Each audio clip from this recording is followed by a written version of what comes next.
Good morning. My name is Doris Heaston, and today is May the 3rd, 2023.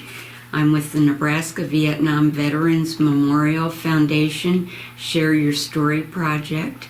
Bellevue University is a sponsor of the Memorial Park project, and I'm at the Bellevue University Military Veteran Service Center with Army veteran David McBlain, who has agreed to share his story for the Library of Congress Veterans History Project and the Nebraska Vietnam Memorial Park project.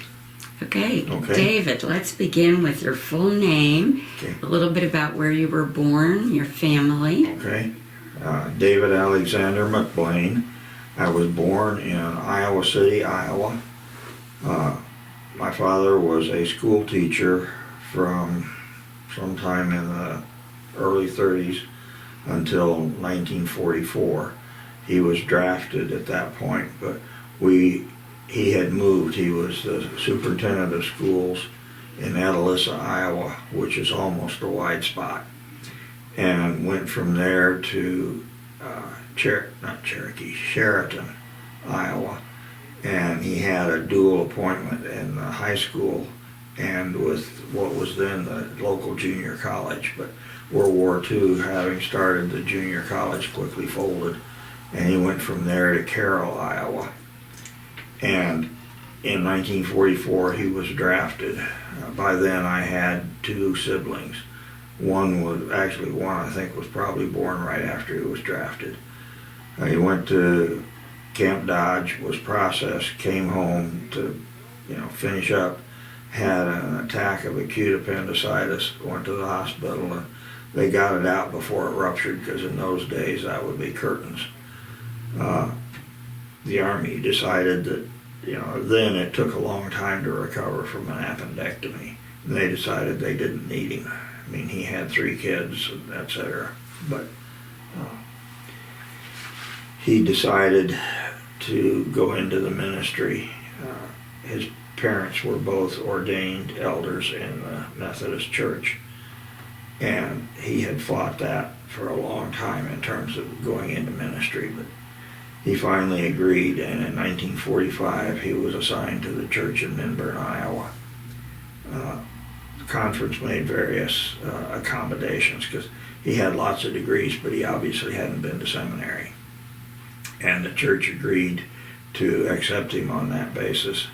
And the conference said he could do his seminary work except for 2 courses he had to take at a Methodist seminary at Drake at Bright Divinity School, which at that time served, I think it's the Disciples of Christ, but I may be wrong as to which. But anyway, he did all of his work there, except in 1948 he had to go to Garrett during the summer and take his, if you will, Methodist bluing courses. The church in Minburn burned down in January of 46. I don't know whether you want all of this additional, but he hadn't even been there a year, and the Minburn Fire Department was a little hand-drawn cart, if you will. I suppose they could have hooked it up to a tractor or whatever, but it was non-functional, and the fire department from Perry, truck went right through Minburn. Somehow they got the idea they were supposed to go to Dallas Center, and by the time they finally got back, there wasn't much of anything to save, and it took several days for the coal that had been delivered to burn. I started school in Minburn as a first grader in 46. If we'd stayed in Carroll, I would have gone to kindergarten, but Minburn, being small, did not have kindergarten. And when I started, first and second grades were together. The same teacher had it, so you swap back and forth who was being taught and who was supposedly doing some sort of work.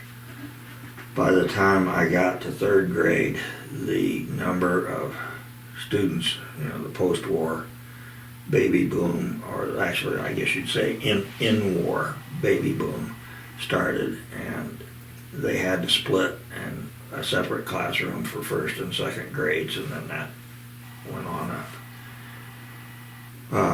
In 48, when he went to Garrett, because my mom at this point, she has 3 small kids and doesn't really need to be dealing with them without her husband, and she was expecting the 4th. 2 of the kids went to Harlan with relatives on her side, and I went to Racine, Wisconsin with an aunt and uncle. The aunt and one of her sons came through and picked me up in Minburn, and we drove, we did the whole thing in a day to Racine, Wisconsin. And I spent 2.5 months or so there, and actually went to the first 3 days of school because they started after Labor Day.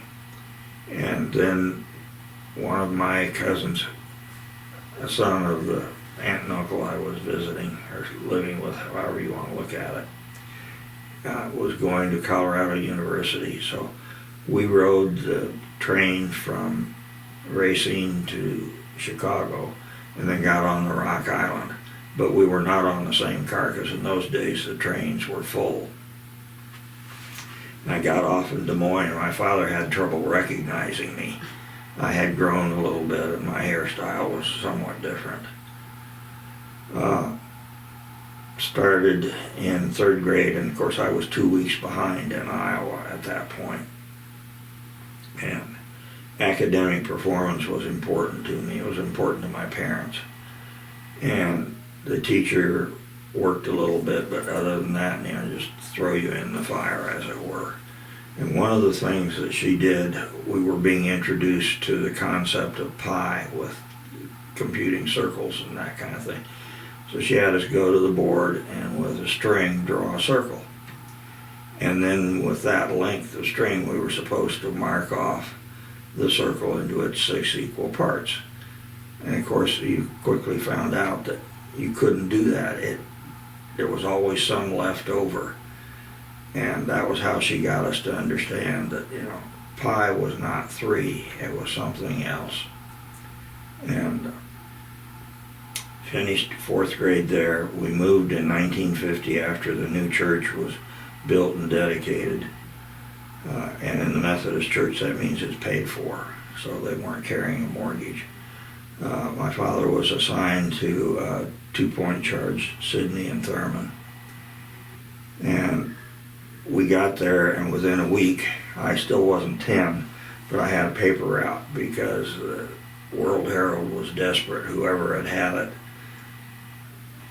refused to continue with it. I don't know the whys and wherefores, but in the World Herald records, if they still have those, it would show that Stella McBlain, that was my mother, was the paper boy or paper carrier. But I had a route. I will say that I consumed most of my profit at the drugstore because I could get either a banana split or a malt for a quarter. And that's where a lot of my money went. I became interested in a lot of things military, actually while we were still in Minburn, and I could not understand why the ushers, when they would go forward, would stand the way they did with their hands clasped behind their back. Well, when I went to basic training, I discovered, okay, that's how you stood at ease. So I understood then what was going on with them. Sydney had a rodeo at that time, which was really a big deal. And they'd send me extra papers from the World Herald, and I would sell them to the people who were on the, it's not a fairground, but they had a lot of rides and so on, and a lot of food places. We left Sydney in 1953 and moved to Greenfield, and I went through 8th, 9th, and 10th grades there. I was not going to have a paper route, but that lasted until Christmas. And I decided I'd have to get a paper route. And of course, starting right after Christmas is a dumb idea because you've missed all the gifts from your customers. The Des Moines Register and Tribune Company at that time had a program for scholarships to Phillips Exeter Academy or Phillips Andover Academy, one in Massachusetts, the other in New Hampshire. And I learned later that I think they were cousins who were involved with one in Des Moines with the Des Moines Register and Tribune and the other in Minneapolis with the Minneapolis Star and Tribune. I got a scholarship to Exeter, literally a full ride. My folks had to pay for one round trip ticket and incidental money, but that was like $10 a month. I graduated in '58 and went to Grinnell College because my grandparents lived there and I was going to live with them. They kind of thought maybe that would be an advantageous thing for them. Unfortunately, my grandfather died in December of '57 and I didn't graduate until '58, so it was a case of living with my grandmother. But in the whole time that I was living with her, as long as I was there, she never went to the hospital, but I could leave for whatever, and it was amazing how often she went to the hospital. My senior year at Grinnell, I interviewed for jobs, and one of them was with DuPont, and the guy at DuPont, after I got there for the interview, decided quickly that if I knew how I was going to pay for grad school, I'd go to grad school. So he offered me an internship, a summer internship, which I did for 2 years. And I learned a great deal while I was doing that. But, I was not one who went to the bars, etc. And so I went to the library and I read Churchill's history of World War II and a bunch of other books about World War II. And I was an RA in Hillcrest Dorm at Iowa for 2 years while I was getting my master's degree. And in the spring of '64, I got a call from Grinnell saying one of my math teachers was going to take a leave of absence for a year. He was Greek. He understood Aristotle apparently a lot better than others, and so his translations sold well. I mean, I'm talking 10 or 15,000 copies, and for a thing from a university press, that was kind of unusual. So I taught, they said, you need to finish your master's degree, and so I did that instead of going someplace to work for the summer. Went to Grinnell, and that was '64, '65. And I actually participated in the Republican election, which, if you remember what happened, '64 was Lyndon Johnson's landslide. And he was saying, I'm not going to get us into war, etc. And I thought, okay, I've had student deferments, etc.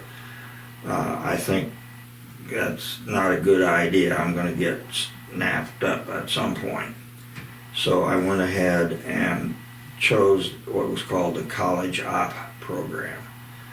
And what that said was, if you have at least a bachelor's degree, you come in, you do basic training, you do AIT, and then you go to OCS, and you get your commission. So I started on June 25th of 1965, I was in dock at Fort Des Moines, and we flew to Columbia, South Carolina, and at Fort Jackson, we did the initial in-processing, got the uniforms and that kind of stuff. And then after a week, we were bused to Fort Gordon in Georgia. And that's where I did basic and AIT. The first week we were there, we were casual, as it's called, because they weren't ready for our group to start. And they had us painting the field tables, because one of the units at Fort Gordon had just come back from the Dominican Republic, and if you are aware of that part of the history, we were involved in the Dominican Republic in 1964. And lots of things happened with that. But we also had to mow the lawn around the quarters that General Eisenhower would inhabit that were still on the base, but they were very close to Augusta. And he loved to play golf. So we did the basic training, and at the end of basic training I was going to go home and I was going to bring my car back, because you could do that in AIT. And the company commander saw me walking along with my duffel bag, and he said, "Where in the world are you going?" And I said, "Well, I found where we're going to be for AIT, and there's a laundry there. So I'm taking all these uniforms and so on there, and when I come back they'll be clean and I don't have to take them home and bring them back." The next day we had our finish up thing, and my name was appended on the bottom of the orders promoting people from private E1 to private E2. In AIT, all of us who were going to OCS were in one platoon. And to start with, it was competition, which platoon was better set up, if you will, for the daily inspection, and that meant you went first in the chow line. And they decided after 2 weeks it wasn't fair, because the other platoons that were not the OCS group they couldn't compete in terms of how things were set up. And we actually had an incident when the 101st Airborne was in the process of deploying to Vietnam. And for whatever reason, one of the brigades was, I'd say for 2 days, bivouacked at Fort Gordon.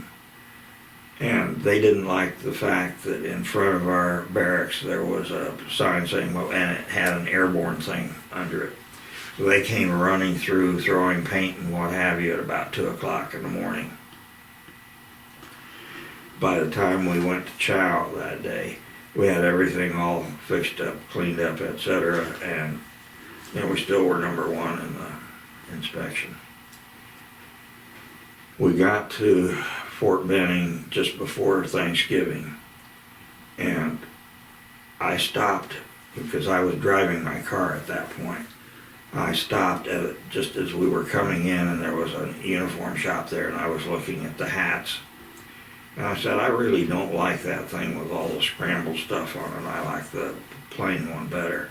And the guy looked at me and says, "Son, until you're a major, you can't wear the one with that. That's called scrambled eggs." Which, indicates a little bit how much I didn't know. We had an incredible senior NCO. I guess you'd say he was the first sergeant. But he taught us a lot that wasn't in the classes that were being done. And one of the major things was, you have that rank, that means you're responsible for people. You have to take care of the people. And if you take care of people, you'll learn a lot, because they'll tell you things that you need to know that aren't necessarily in the training. And at the end of OCS, if you've seen some of the various movies, there's one about it's 2 guys going to the Navy, our OCS. As soon as you've been commissioned, the first person who salutes you gets $1. Well, that was true at Fort Benning as well. And we weren't anxious, because it was usually the drill and ceremony people who were standing around waiting. So we asked the company commander to have the first sergeant present at our swearing in at 6 o'clock in the morning. And then he saluted all of us, and he walked out of there with a little over $100. And in 1966, that was a lot of money. When we were nearing the end of the 23 weeks, and somewhere I've got a plaque that I was going to bring in that, we marked off each week for the platoon. But scrambling around trying to do that with some other things that are going on. That's one thing I didn't find.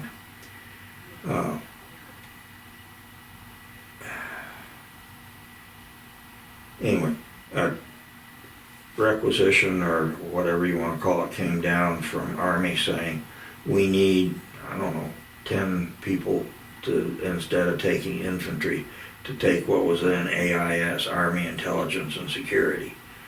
And we had a number of former ASA NCOs there. And they were short the number, and they came to me and said, would you be willing to do AIS instead of infantry? And I thought that, at that point, sounded like a pretty good idea. I'd already decided that I was not gung-ho enough that I was going to do either airborne or ranger training. So instead of that, I went up to Fort Holabird, which was then the MI school. And I got there, I don't know, 3 weeks early, something like that, so I was a snowbird. And with my background, having been a college teacher, etc., they sent me over to the ed group, and there they had me putting together the test, because every course, people who were teaching it had submitted questions, and you had this bank of questions, and you were supposed to take so many out of each thing. And they had me doing those, and discovered, you know, I could do a lot of them in not a whole lot of time, because I understood what was going on. And one day the lady in charge says, stop. I said, what's the matter? She says, well, the one that you're starting on now is the first test for your class. So I did the 6-week E-course, as it was called. We had a couple of interesting incidents. One of them, we were to go, and there were about 12 of us that needed to go and do something. I don't remember what it was that we were to do. But the guy in charge decided we weren't just walking, we would march. Colgate Creek goes through Fort Holabird. And we started to cross that bridge, and we had to stop and go to route step. I mean, just the 10 or 15 of us was enough to make that bridge start to move. The other thing that happened, somebody in another course was a Navy Airedale, and he was just ready to ship out to Vietnam, and there was an airline strike. And he was able to get tickets to go home to see his wife and family before he left, if he could get to the airport.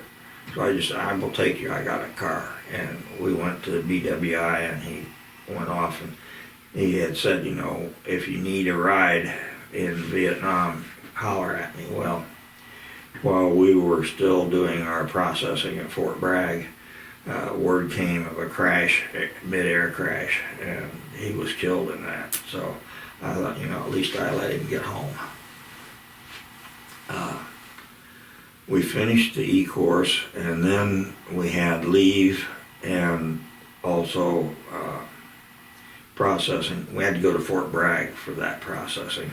It was, I think, POR or something like that, but they made sure you had all of the shots. POR, would you... Prior to overseas, I think. Okay. Something like that. I was never quite sure exactly what they were doing, but one of the things that happened is they had decided, hey, white t-shirts don't make a lot of sense. They need to be dyed. So all my t-shirts were dyed, and I think I ran them through the laundromat, well, it wasn't a laundromat because it was free, in the building probably 20 times before it stopped leaking the brown. And that's one of the reasons I brought the uniform, because, you know, Fort Benning said, oh, you're going to have all these uniforms. The rank is not on there, because, you know, it was going to be by the time I came back. But you can see this is what they were actually sending you to Vietnam with, to start with. And while I was at Fort Bragg being processed... That's in very good shape. Well, it's been in a locker, and there are about 9 more of them I see. Would you explain the signia? insignia on the collar. Okay, Because people will be looking at this yeah, okay. for future. This is at that point, it was still Army Intelligence and Security. We called it the squashed pansy. And when we were getting set to go, they said, you will not take any of those because you'll get jungle fatigue when you get there. So I didn't take any of those. And they also had decided, you're running around in the boonies and it's like the British in the Revolutionary War. Well, these make awfully good target aiming points. So they changed, and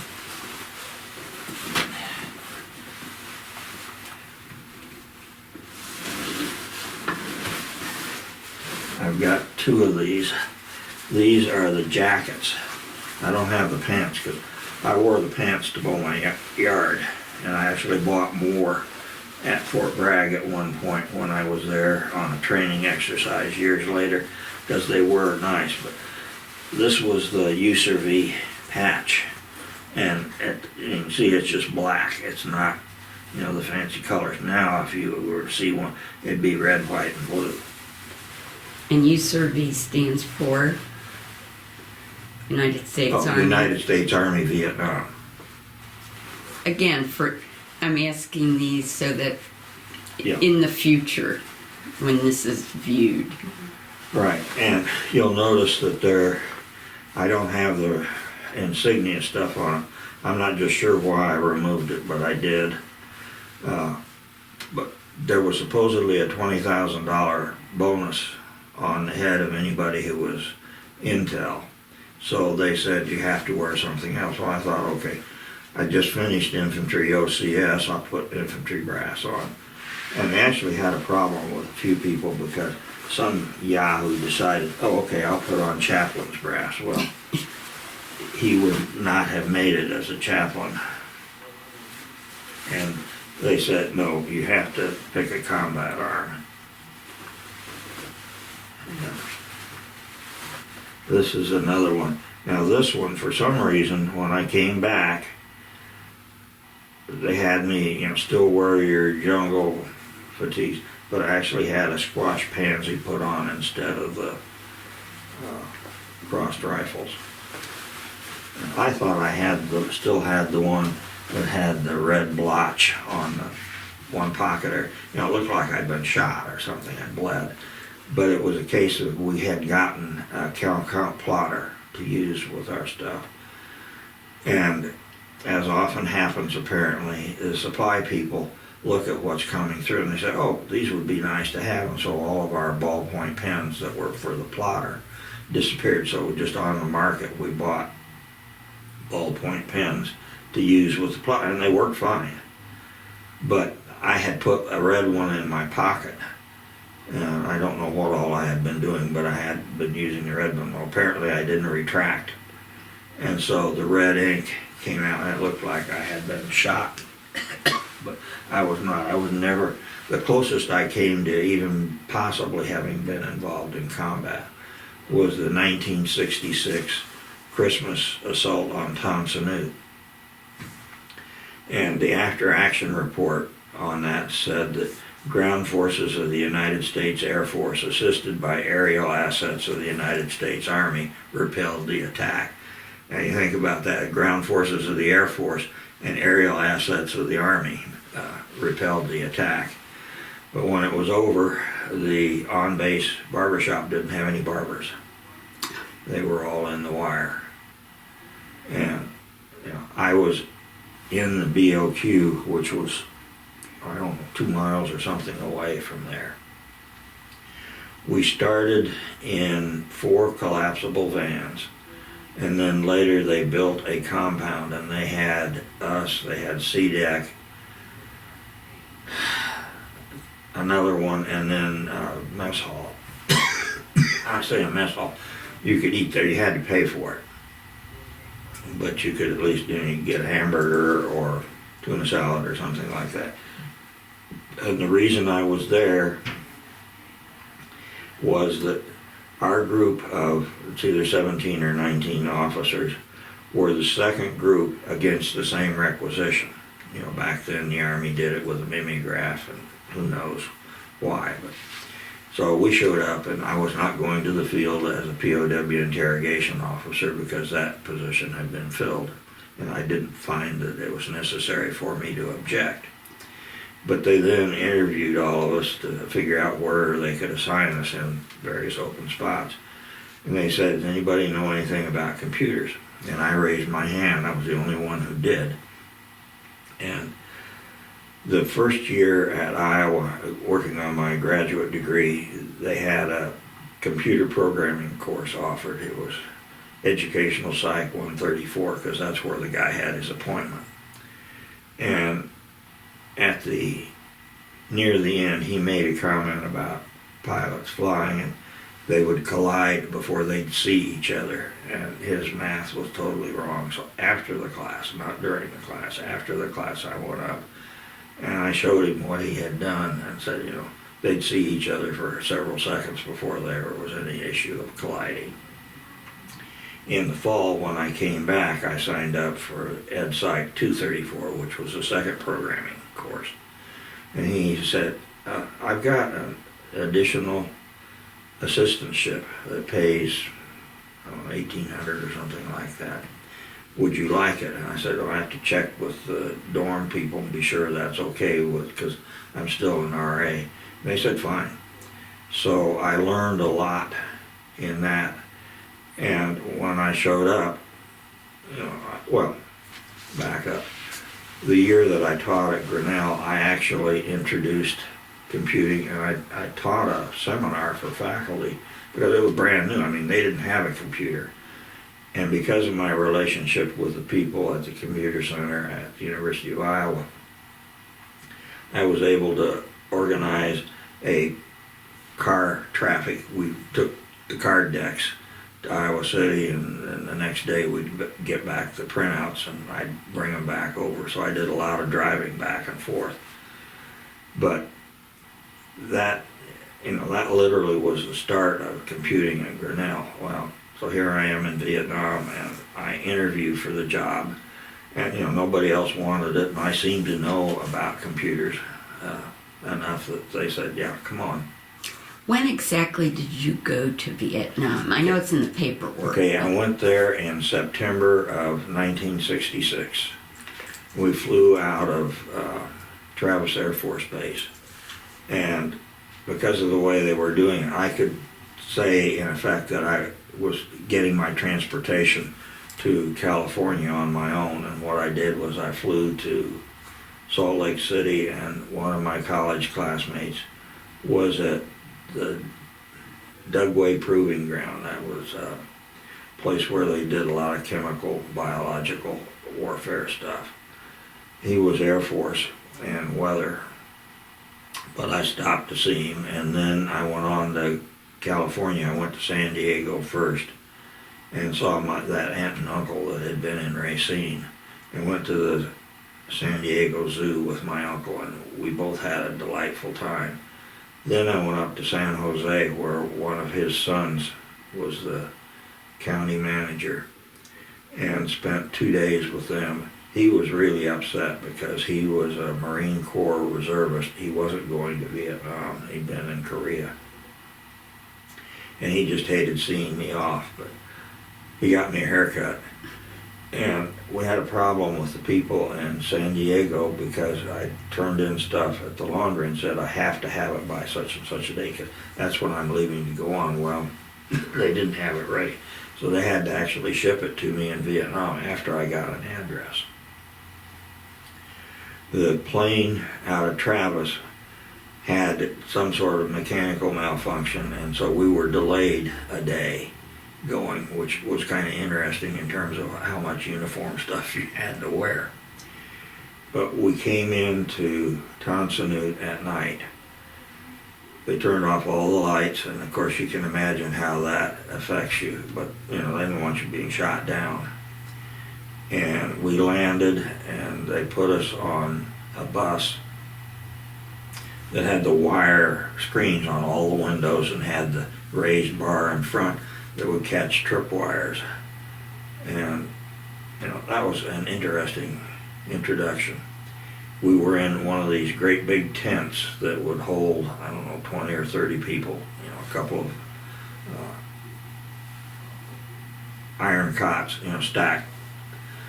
And that was an interesting introduction to a very different lifestyle, because you could be in the latrine and the Vietnamese ladies who took care of stuff, they'd come in while you were there, and it didn't bother. Apparently that was okay with how they did things.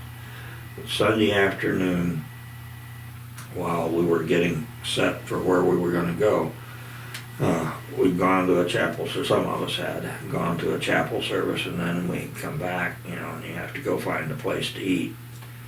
And this tremendous boom went off, what in the world? Well, somebody had broken the sound barrier, and they weren't supposed to do that over Saigon. But I went to the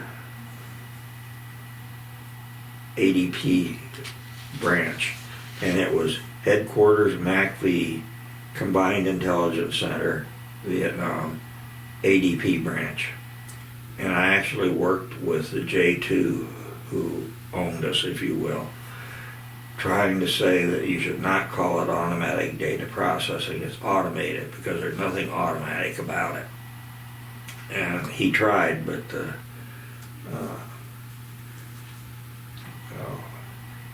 AG, Adjutant General, his office decided no, it was automatic data processing, and we were stuck. But I had a Navy lieutenant commander as my boss. He was the branch director for ADP and had gone to the Navy postgraduate school at Monterey, and he thought he was a hot stuff on that. Turned out his NCOs did not have the same attitude. But he did not want me involved directly in the things until, I'd been there 2 or 3 weeks, and they decided they needed to have an officer on the night shift, because we, of course, ran 24/7. Okay, who's the junior guy? Well, that's McBlain, so we'll put him on the night shift. And the NCOs were happy, because they thought maybe they could work with me, because this lieutenant commander was giving them specific directions for do this, then do this, then do this, in terms of the various projects that needed to be done. And it really was not conducive to getting a lot of work done, because at that point everything was cards. So you would extract the necessary stuff, generate the report, then you'd have to re-merge the stuff, and then you could do your next pull. Now, if you did it smartly, you did one that was here, then one that was here, then one that was here, and so you didn't have to re-merge in order to do the next run. So that was the first thing they asked me the first night is, can we get around what the lieutenant commander had said, is what we're supposed to be doing? Because we had a big area studies project that was going on. And there were 50-some areas, I think, that we considered VC strongholds of one sort or another. And so there were all sorts of reports that were supposed to be generated with the data that we had. And I didn't say anything to the commander, I just said, we're making good progress. Well, we got 3 times as much done, because I was allowing the NCOs who understood what was happening to do it in a smart way. And we finished the project early.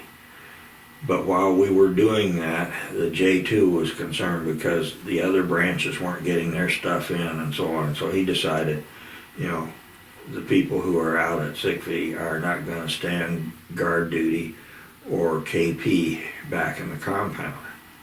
And I had already been told by one of the NCOs, hey, if he does that, the troops don't get a day off.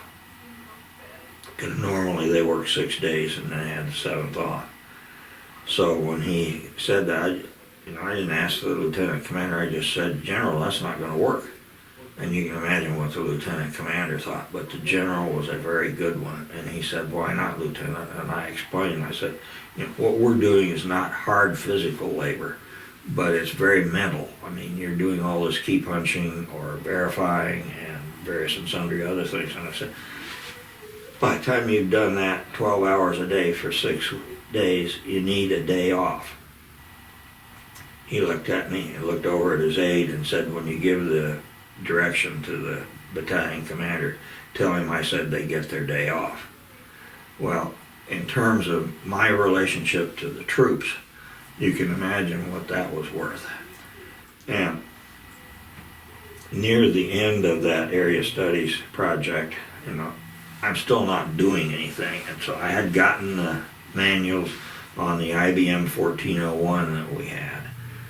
And the 1401 was designed to be a read the cards, generate a tape, and then hang the tape on the high-speed computers. And that's what, in fact, they did at the University of Iowa.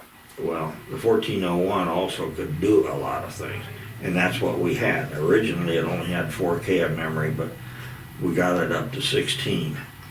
And I learned how to write a program for it finally.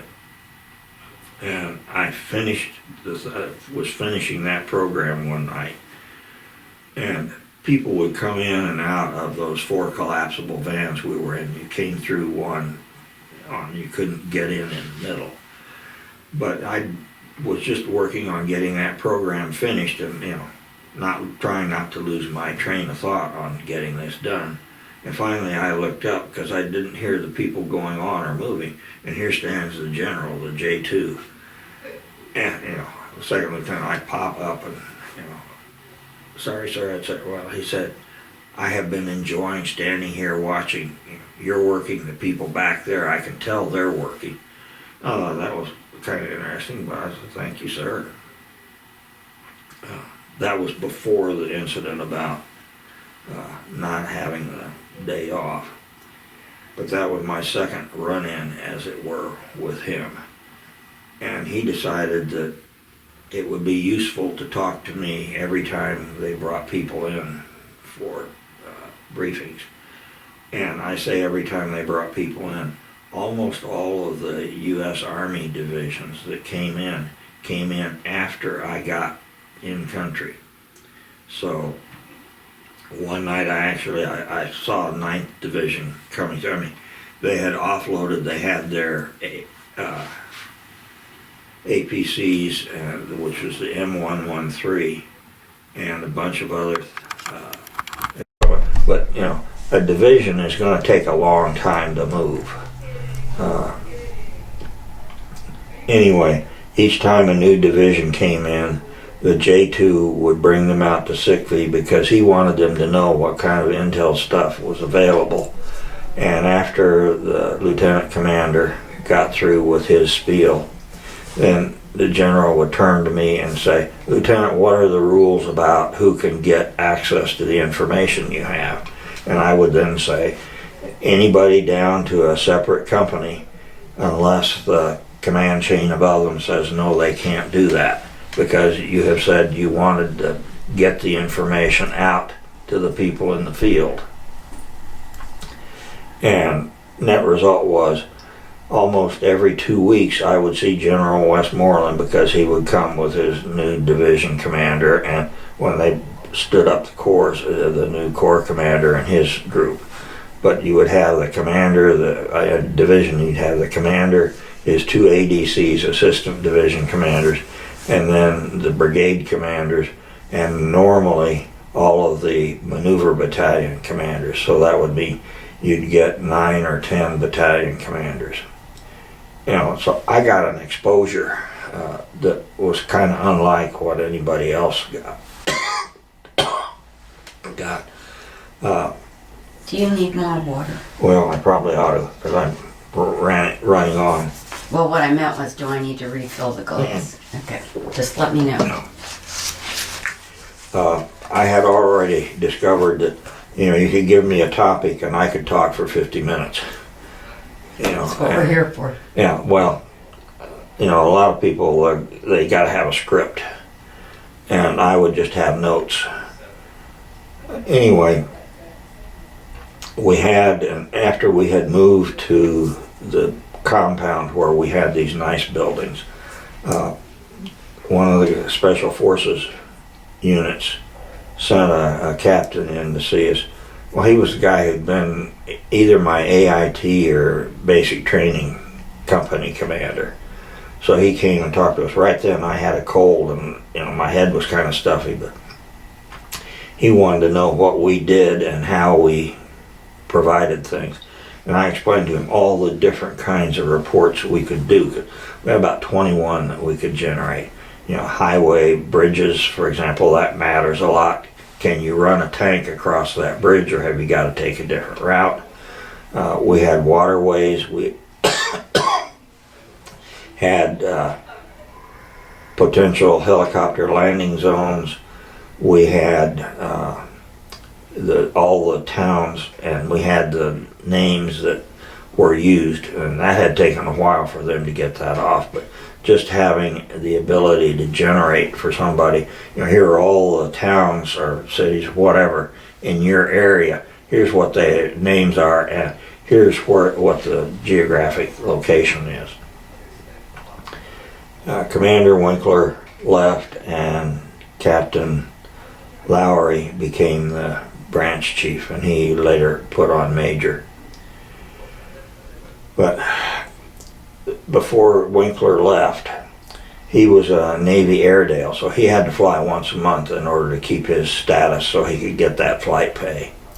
And one of the months he said, "How about you go with me, Lieutenant?" And I thought, whoopee, I can get to fly.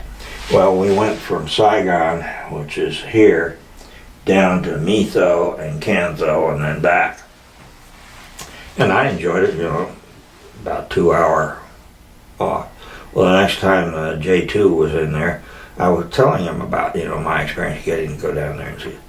I hadn't gotten all the way through, and he just stopped me and said, "Commander Winkler." Yeah, so Commander Winkler came over, and I have one programmer. If you take him on another flight, you will never make full commander. So that had an impact on how I thought I was valued, but also made a point. And when he left and Captain Lowry took over, working conditions were better. I don't know of any other way to put it, but we were able to get a lot done. And one of the problems we had was frequently a report they would want 5 or 6 copies. And this wasn't, the laser printer and all that didn't exist. It was the impact printer. And you could do up to 6 copies. But when you did that, that meant you had 5 carbon sheets in there. And sometimes the carbon sheets would start to wander, particularly if it was a long report. And then all of a sudden the printer stops, and now you've lost it. And they came to me and said, "Can you figure out a way for these programs so that if that kind of thing happens, we know what we were at, what page we were on and so on? Can you make it so we can put in cards with whatever the values are that are needed, so we could restart at that point rather than having to, do it all over again?" And it took a little while to figure out how to do it, but boy did the production speed up after that, because in fact there were ways to do that kind of thing. And that was just one example of the troops having discovered that I would back them up. They told me things that make it go better. Being a low man on the totem pole, of course, I became the classified document custodian. And we were having problems because we couldn't find messages. We'd get them in and then we couldn't find them. And finally I saw the guys were talking and said, "Well, you got to go back to comm." Well, if a message was garbled, they would go back to the comm center to get a reprint. That's fine, except they didn't check out the fact that copy was now being taken back. And so every day we'd get 1 or 2 that in effect went missing. And when I finally figured out what they were doing, then we were able to fix that. That if they took one back, they had to mark it off that it had been taken. When we would have inspections, and inspections happened fairly regularly, after about the third month that I had been there, when the inspections happened, they would always start with the ADP branch because they figured we'd be ready for them and we wouldn't have to scramble, whereas the other branches, they'd be scrambling to find the records and etc.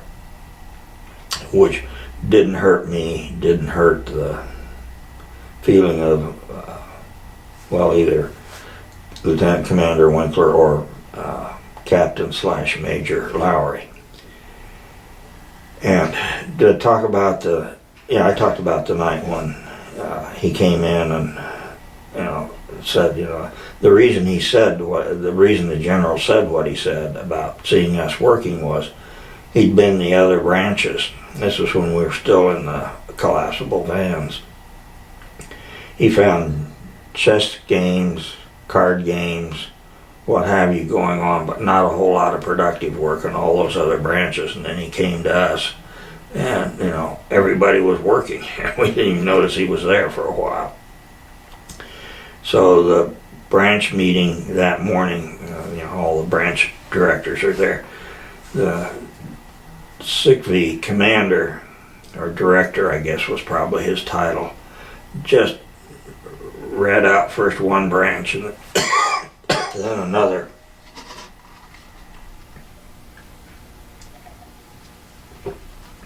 He said when the general got to ADP, which was the last stop, he said they were so busy working they didn't even know he was there for a while. Needless to say, the branch director came back and he was very happy. The general would have occasional social events, and we were all expected to go. And I stayed there, and he would always go and see me whenever he came in or whatever, because he figured I would tell him that he'd already discovered that, I didn't hold back. And I asked him, I said, when you've got this, I'm one who doesn't drink. What in the world do you drink? And he says, I drink 7-Up and orange juice, and it looks like it's something or other, and nobody ever bothers me. So that became my standard. And it continued until sometime back here when I discovered 7-Up didn't have caffeine. And when I was driving, and I frequently was driving long distances, I needed the caffeine, so I had to switch from 7-Up.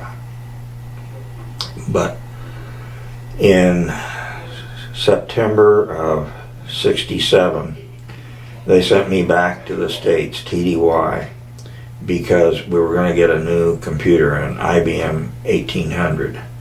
And they thought, having talked to the IBM folks, that your programmers have got to know how this thing works, because the 1800 was a process control computer that people in oil refineries, for example, would use.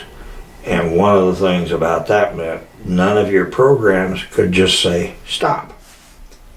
You can't just simply stop running something when you are doing a refinery, because there's still product going through, etc. And it's amazing what happens if somehow things stop. So you had to actually insert in your programming something that said, hey, this is not a process control program. I came back, we stopped in Thailand, because you exit from Vietnam, not normally commercially. And then in Thailand at Bangkok, you would get a commercial flight. And that's what we did to come back to the States. And I think probably the third weekend, my birthday was September 28th. So, and not Air Force, but the various airlines treated you very well. You could get half price or less tickets, and so I flew from either New York or Washington, D.C. out to Omaha, and my folks came in from Atlantic because that's where my parents were by then, and celebrate my birthday, and Sunday night I fly back. But the plane had I call it a mechanical, it's actually one of the radar sets conked out, and so they had to swap it. And so I stepped off the plane because my folks were going to watch us leave, and I said, you can go on home, we're going to be here for a couple hours. They're going to serve us dinner, and besides, I met a stewardess. And she was relatively new as a stewardess, and so what she was the on-call. If somebody doesn't show or is sick, you're on the flight. That's why she was doing that one. But I got her name and address before we landed and sent her Pan Am postcards. Although she was flying United, but we had the Pan Am postcards because that's how you got back to Vietnam. And I actually flew all the way around the world on Pan Am because I came into the States, didn't fly across the States on it because they put us on United. And United at that point was most of them treated the service members very, very well. And when I was getting ready to get on the plane in Los Angeles, whatever they called the person, the gate agent, I guess, the captain said there's a first class seat that's open, so we're going to move you up there and it won't cost you any more. And anyway, on that trip back to, as I say, either DC or New York, and I don't remember which, but at any rate, that's when I met Jenny, and I came back to the States. She's the stewardess you met, you were talking about. Right. Okay. And I corresponded with her, and then when I came back to Holabird, she was based in New York, but was just in the process of relocating to Washington, D.C. And she was doing that independent of anything about me. But we started dating, and when I got out in July, we had already set our wedding, which was on the 8th of August. Of which year? 1968. So I came back in November of 67 and was stationed at Holabird, and I was originally supposed to get out in May, but I extended partly because of the trip, the TDY trip back to the States. So I didn't get out until July something. I don't remember the exact date, but she drove out with me with all my stuff in the car, and we were going to stop in Indiana because one of my cousins lived there, and so we could stop with them overnight. Well, we got out of Baltimore so late that we were someplace on I think the Ohio Turnpike. Anyway, we were in a rest area, and I called him. I had to use a payphone because she didn't have cell phones then, and tell him we're in the rest area here, and when we've gotten some rest so we can drive on, we'll come on, but obviously we're not going to be there overnight. They fed us and sent us on our way, and my father was at that point at the Methodist camp at Lake Aquabi, which is around Indianola, Iowa. And so we stopped there to see him so she'd meet him. And then we drove on out to Atlantic and spent several days there, and then she flew back.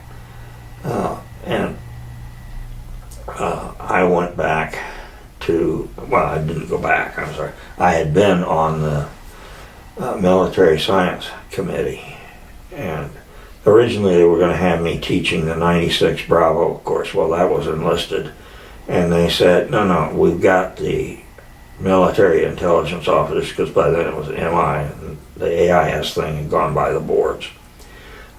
You were in Vietnam, so we're going to put you in the advanced course as an instructor. So here I am, I'm a first lieutenant, and I'm teaching in the course which is captains and majors. But, the things that I was assigned were things that, I could do without too much difficulty. And one of them was giving the guys who were getting ready to go a briefing about what to expect. And afterward, I got word back that as far as the people were concerned, I was the one useful, because everybody else got up and thumped their chest and etc. And I told them what was available, gave them the phone numbers over there to use to get hold of ADP branch and get these kinds of information. That group left and a new group came in. We had several people in there who had never read a military map. And you say, how can that be? Well, it used to be that you had people who were what we call doorbell knockers. And these were the people who did the security background investigations. But you could go all the way up to full colonel in that area and you never, have any sort of combat introduction or whatever. Well, here they are in the advanced course. And they've got to be able to use a map in order to do a lot of the exercises. So I was asked to put together an ad hoc training in how to read the military maps. And I understand how military maps work. So I did that for them, and everybody passed at the end. Years later, my reserve unit was in D.C., and we were taken by the, at that point, Deputy Chief of Staff for Intelligence. It had been actually Assistant Chief of Staff, but now it was Deputy. And we got the briefing, and after it was over, one of the colonels came running up, and he said, "You don't remember me, Major McBlain." He said, "You taught me how to read a map, and that has stood me in good stead." I didn't recognize still the particular significance of him other than that, but he was the senior military officer present in Iran when they seized the embassy. Okay. So, I don't know that what I had given him there was of any particular value in that regard, but he was at least happy with the map reading training. I hate to interrupt, but we only have 30 minutes left to discuss everything else, so we're going to have to... Okay. Well, I don't know if you want to talk more, but did you have another tour in Vietnam? no. Okay. I came back and, I did the teaching there and met my obligation. I had already figured where I was going to go. Originally, I was going to go to work for IBM in Armonk. I really didn't want to do that. I wanted to go to college teaching. But Grinnell didn't have a spot at that point. Obviously, the guy had come back, and although they were starting computing, they still didn't have any dedicated slot, and I didn't have a PhD. But they thought that Coe College needed a director of computing services. So I contacted them. Well, they had just hired somebody, but the new dean at Coe College had just come from Austin College in Sherman, Texas, and he knew they needed a director because the guy who had been had in effect been fired. So I went down and interviewed, didn't hear anything. And I thought, well, I'm going to go ahead and go to IBM then. I don't know why they don't want me, but I'll go to IBM. And I called IBM on Friday. Well, the guy had taken the day off, so I have to call back on Monday. Saturday night, I came back from a date with Jenny, and here's this telegram in the door. It was from Austin College. They lost my stuff somehow, but he remembered that my father was a minister in Iowa, and so they got him tracked down, and from that got my address so they could contact me. And I thought, wow, they were going to pay me $10,000 a year, and I thought that was pretty snazzy.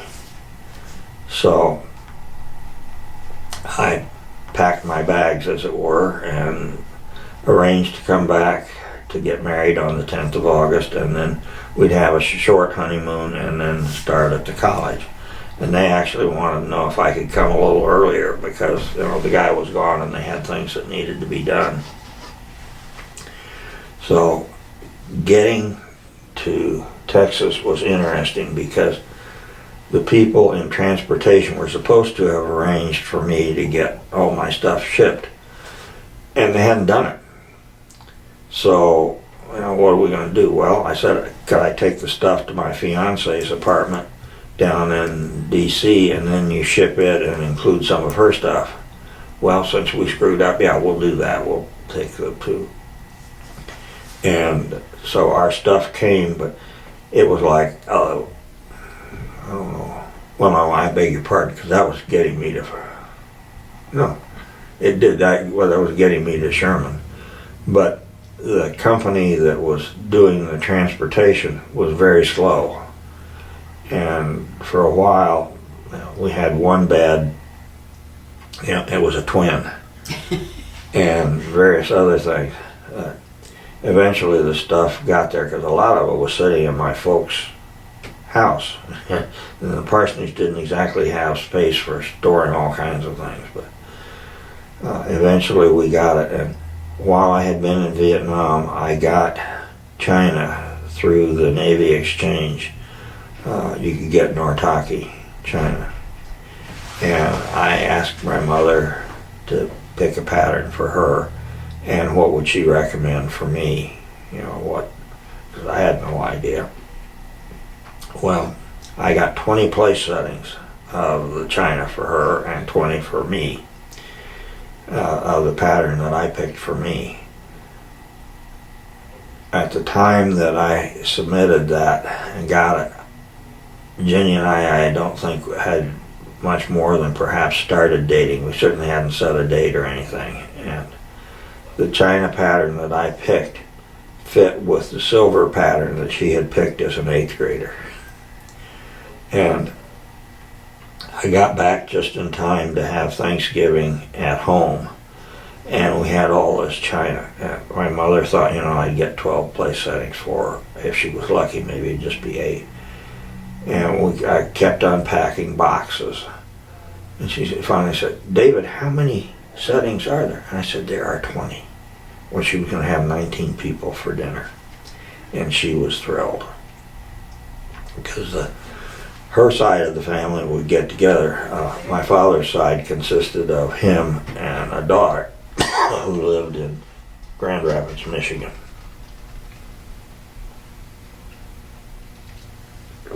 So, anyway, my grandmother McBlain was still living. She was in Heritage House, which was a retirement center in Atlantic. They had moved her there because she needed a fair amount of care, as it were. Well, she came down and she had Thanksgiving dinner with us. She was one of the 19. My cousin Nathan and his wife had come from Omaha. He was the assistant city editor at the World Herald at that time. And they had 2 daughters. And after dinner, the adults are having coffee or whatever. I still don't drink coffee. But the 2 little girls wanted to have some coffee. And their parents looked at each other and said, well, but just a little bit. Well, I had gotten a demi-tasse set with it. So, the little cups of little sausage.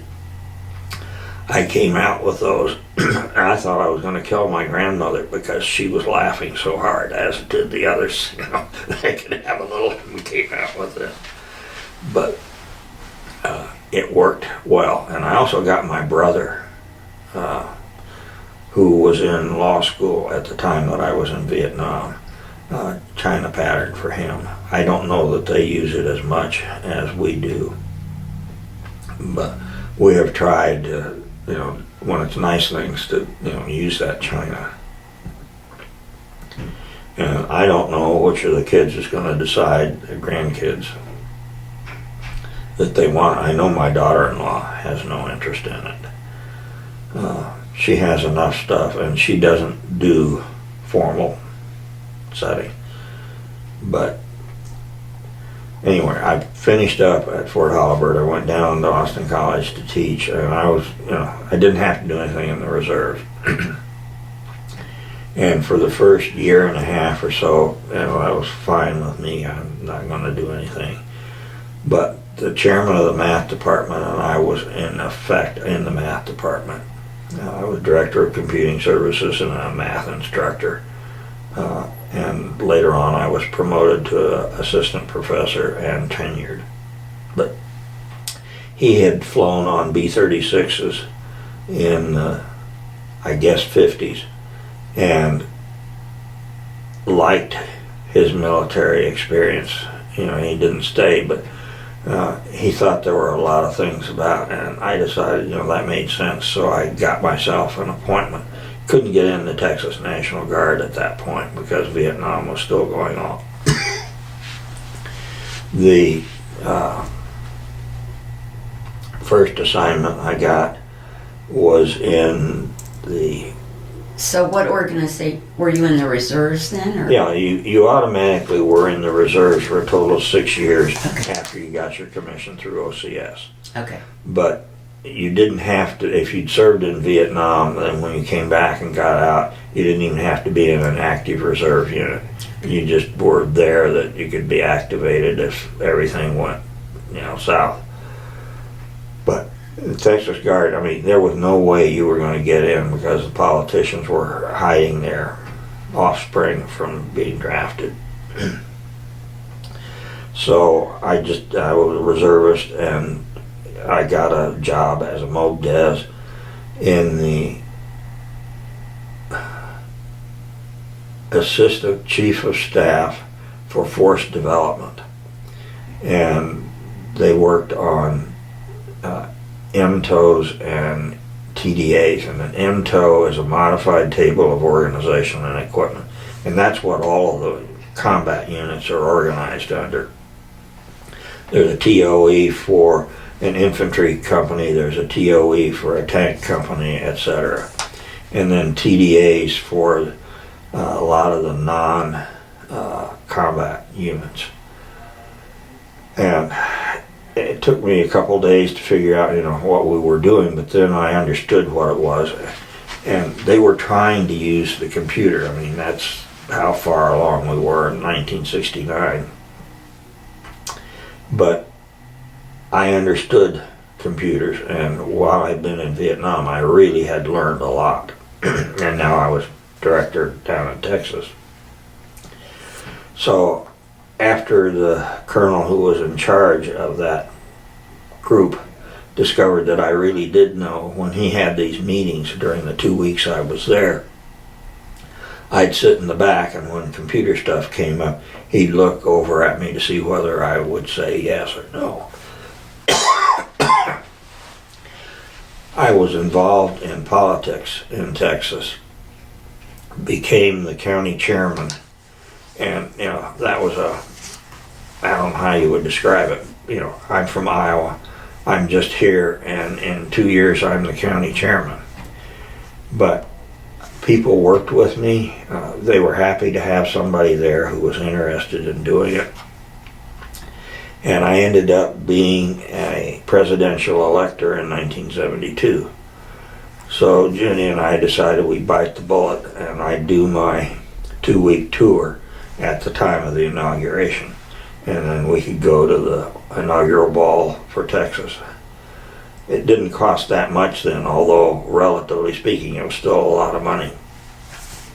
And I got to meet the governor, because we had just elected the first Republican governor since Reconstruction. And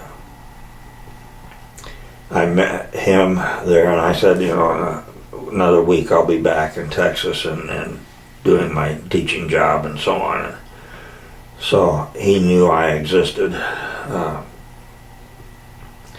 The college had taken advantage of the fact that I was the county chairman, and, you know, a lot of donors were Republicans, and so if they had a dinner for some reason for that individual, Jenny and I got invited, and I figured out about halfway through the first dinner that's why we were there. So when, you know, the formal thing was over, I went up and introduced myself. You know, I'm the director of computing services at the college, but I'm also the county GOP chairman. I no sooner said that when the president came up, wanted to be sure that the guy knew that this was the county GOP chairman.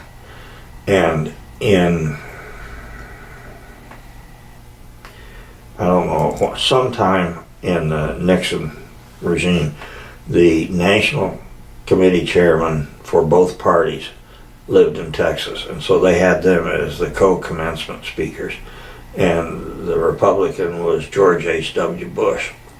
So Jenny and I met him and had dinner with him on Sunday between baccalaureate and commencement. And that was, my introduction to the. I had no idea what his background was. That he'd been a Navy pilot and all the rest of that. But the guy who came up with him explained that. And after the 76 tour, I solved a problem that hit the Army. They had been doing an MOS conversion, and the enlisted MOS conversion was a really complicated thing, and so nobody could put in any changes to any other structure until after the enlisted MOS conversion was done. Well, a lot of MOS. military occupation specialty. So like 11B is an infantryman, and I was a 35 or a 36, depending on what thing they wanted to look at, but that various MI related things. The day that the enlisted thing was done, and they said, okay, now you can put things in. A lot of people put stuff in, but the people at the Army Materiel Command were hit because whoever was responsible for putting in the stuff that related to the people that worked there, almost all of them civilians, put an effective date back when they wanted it, which was a year prior. And if you didn't convert a position a year within the first year, then you didn't need that position and they were wiped out. Well, overnight, Army Materiel Command lost over 30,000 slots. And you can imagine what they thought.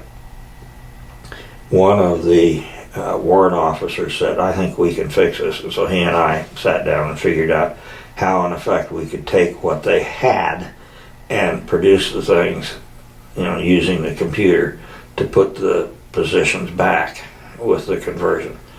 So we put the message out, they did it, and the Deputy Chief of Staff for Operations, because that's where I was at that time, because Acts 4 had been abolished, got a very effusive thank you from the Commanding General of Army Materiel Command. And they came in at my last day debrief and said, what would you like for this? You're figuring I'm going to ask for a medal. And I said, I want to go to Command and General Staff in residence for the whole year. And by golly, there are 4 reservists at that time in the whole Army who got to go for the whole year. And I was selected. So here I'm going to Leavenworth as a captain. I think there were 4 or 5 other captains. Everybody else is at least a major, and a lot of them are lieutenant colonels, and we even had a couple full colonels. But I enjoyed it. I learned a lot. I made some good friends. And I met some of the people that I had instructed, and one of them came up and told me, I got a few things out of the advanced course, but what you taught us about using the computer and what it could do for you was a thing that has helped me a whole bunch. And I thought, well, I'll take credit for that. And I enjoyed the tactics classes that we had. I really thought one of the guys there did an excellent job, and I learned things that I had not observed or picked up. So later I'm teaching at Fort Bragg during the summer because they had intelligence training, and the guy was there. He'd been a brigade commander, and then he was sent to Fort Bragg to be responsible for all the ROTC stuff coming through, which meant his time as a brigade commander had not been good because he was not going to go up. But I told the guy who was in charge of the school that I was going to go over and see this guy. He said, that's not in his tenure. I said, no, he was my tactics instructor at Leavenworth, and I just want to go and say hello. So then that was okay. But I taught first at Fort McCoy and then at Fort Bragg in the Intel schools during the summer. How much time we got left? 10, Okay. 10 minutes. Okay, well, I enjoyed doing the teaching, and I taught the same way. I had the stuff that I needed to cover, and I would cover it in my own way. And I see somebody who wasn't getting it, you could tell that from the facial, I'd just stop and say, what aren't you getting? And near the end of one of the class sequences, Master Sergeant came up to me, said, we enjoy your classes because you actually know what you're talking about and you communicate. You can actually talk paragraphs, not half sentences. And he was explaining to me he was in a special forces unit. And he said when we were training, one of the things they get trained is the parachute jump because they've got to be qualified. And he said at that time they were flying the C-119 flying boxcar. That long since gone out of the inventory. But he said we got ready for our final jump. We taxied down and had to turn back and go because something wasn't quite right. And we did that like 3 or 4 times. Finally we got off the air. And he said we got over the jump zone. And he said you would have thought that plane had diarrhea. Everybody wanted out in a hurry just in case the plane came up.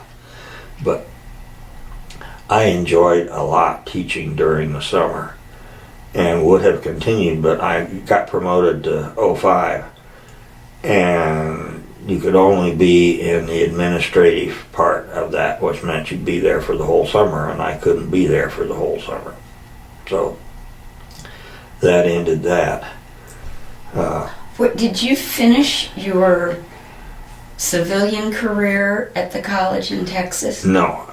And I came back from being at Fort Leavenworth, and they had moved me from director of computing services to assistant registrar. Now I had, college, you got to do the same thing you do in the military. What do you want to do? And so with this math professor, I had written up there I wanted to become the registrar. Well, they gave me assistant registrar. But the president retired and a new one came in from Yale. And he was not particularly happy that the county chairman for the GOP was part of his faculty and staff. And he made it kind of evident that, if I were to find another job, that wouldn't upset him. So I started looking, and I let then Lieutenant Colonel Lowry, because he'd been, he stayed in and he'd been promoted. And I said, I'm looking for a job. And he said, are you willing to go to Omaha? Why not? I mean, I grew up in southwest Iowa. So he put in a call, and by golly, I got an offer to come up and interview with Planning Research Corporation, which had contracts out at the base. And, that was Strategic Air Command at the time. I came up and interviewed, and by golly, I got an offer. And it was several years later that I found out that when he was last assigned at SAC, he'd been in the job where he had to approve senior officers being able to go to work for a contractor. And the people at PRC were ones that he had approved. And so when he recommended, I got the shot. And I had to prove that I deserved to be there. But I started in 1979. I'd been 11 years at the college. And I retired in 2011. And until 2 years or 3 years before I retired, I had the same boss. He retired, so then I got another boss. But I had become kind of his fireman. After a while, he discovered, somebody said, I wasn't necessarily the smartest, but I was the most bulldog. And if I got a task, it got done. And, sometimes we had to bring people back or whatever. But do you have a comment you'd like to leave for the future about your military career? I would say that I enjoyed almost all of it. There were a couple times when I felt, oh boy. But I think my colonel and reserve units said, I don't like feeling like I have to back up to the pay table, meaning, I think I've earned my pay. And I thought that was true. The various things that I did at Axe 4 and Des Ops in DC. One of the last things I did, they were getting a new program, and I sat in on a briefing and I asked a couple questions. And I said, the people who are using this won't be able to do what they need to do. You haven't structured the data correctly. And well, they took a break, and about an hour later they came back. The contract had been terminated. Well, I saved them a bunch of money. But they also had a problem that they would generate reports. At that point I was working with a group that did HUMINT, and that's human intelligence. So they had all these reports to print, and they'd put the request in for the print, and the next day they'd get it. And I said, you've got a printer up here, right? And I showed them how to do it on their own, so they'd come up on the printer up there, and I thought that did them a lot of good. I also worked with one of them who was trying to devise a way to put the reports, the unclassified stuff, in the Library of Congress cataloging system. And I had worked with the librarian at Austin College, and I thought I understood a lot about it, so I worked with him. They took the proposal to the annual meeting, whatever it is, and by golly, it went through. And things never went through on the first try, but we had all the ducks lined up the way they were supposed to be, and he was thrilled with that. So after I had retired, I got this thing saying, we think you should have a meritorious service medal. And I said, okay, and we talked about the thing, and this was somebody else. And I got it, but it came at a time when we were doing something, I don't know what, anyway, I lost the citation and so on. So at some point, I guess I'll go back to them and say, I really like that. So I feel like it's okay to put the ribbon on. But I got the You Were There ribbons. Every 4 years in the reserve you get something. I did get an Army Commendation Medal while I was still a major. And the rest of them were just, as I say, You Were There kind of ribbons. But I thought what I did made a difference, was useful. Sometimes it was like that one where we killed the project because it was going to give them something they couldn't use. I would have been happy to make colonel, but that just didn't work. I never got the selection. I was hoping to be the commander of the 474th MID in Ames. That was a military intelligence detachment, strategic, and we had worked on Middle Eastern countries and some very special assignments, but I didn't get the assignment, and the guy that they had kept on for an extra year ended up being caught with some of the things he was doing, and he was fired. But at that point, I was beyond being able to get the assignment, and the unit later folded. Okay, I only have like 2 minutes, but any comment about your Vietnam experience or your service in Vietnam, sort of a summary statement? I think what I would say is the general had this feeling that we expended a lot of money, and in some cases lives, collecting intelligence, and we ought to make it available to the ultimate consumer. There was no reason, and he worked out ways to get beyond the green door, because some stuff was highly classified, and there were ways to, if you will, sanitize it, because at the combined Intel Center meeting we had Vietnamese. We couldn't do anything higher than secret, but we did have a lot of stuff that was secret, and he wanted that out to the troops. and listening to some of the things now, they're talking about all of the intel that we're getting, and the various agencies don't want to share it. You know, it's our stuff. And I don't like that. I think when they had the thing after 9/11, the president should have said, look folks, you're going to figure out how to do this together, and I don't care how you get it done, but you're going to tell me how you're going to make it work, or I'm going to put somebody else in charge. Yeah. Okay.